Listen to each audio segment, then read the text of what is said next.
In the event of emergency, there is no doubt that our state needs quick response necessary to align state and federal resources to address any situation, especially when the legislature is not in session. These powers should be limited in nature to protect lives and to restore order. In the state of Washington, we have very broad emergency powers.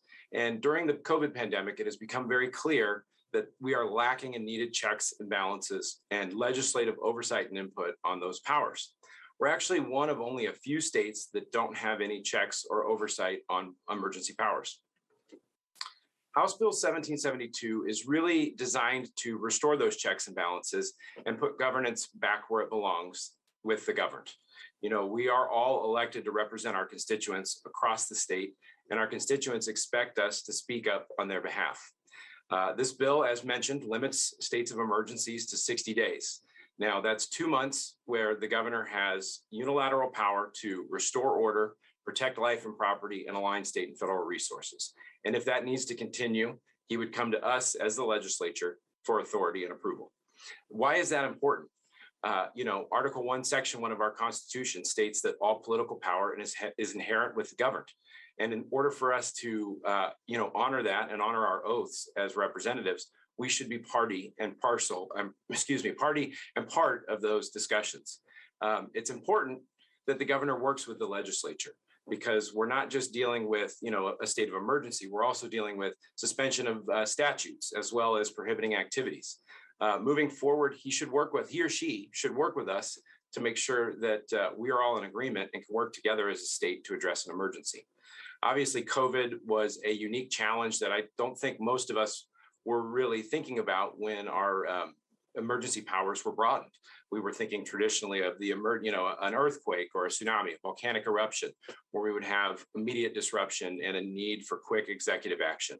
No doubt this bill still allows that to happen. What it does say, though, is that once that continues, and if there's an ongoing problem, you come back to us and work with the elected representatives of the people of the state to continue addressing that emergency. We've seen as a legislature that we can react as well. We are currently meeting virtually. We did that last year successfully.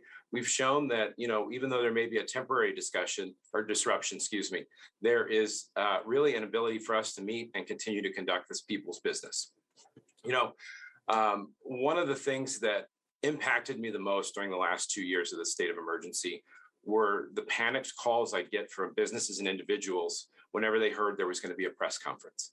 We're not meant as people to live under long-term executive orders, and the stress caused by living in fear and uncertainty is really not something I think any of us want our constituents to experience, and it's not something I want to see moving forward. Some of the comments I've heard about this bill and concerns are really saying, okay, so if we have a state of emergency that needs to continue for, let's say, federal aid or any related dollars, what happens then? Well, the good news about this bill is it allows us to be flexible. So we can continue those state of emergencies. We can work with the military department and whoever else to ensure that there's no disruption in needed federal aids to address a crisis, while still making sure that we, as the elected representatives of our citizens, can input and either agree or change waiving of statutes and suspensions. I think this bill is really appropriate for us to pursue because it allows for us to have our say and allows us to, authorize, the continuing emergency. Currently in our law, as mentioned by Jason, we can approve and continue on statutes, but not suspension of activities. We've seen a lot of chaos and disruption over the last 2 years with those changes, and I think our input and oversight would have been helpful to garnering public trust. We can't forget the human factor in all this. We have citizens, businesses, families, individuals across this state that, want to live with as much individual rights and freedoms that are guaranteed under our Constitution.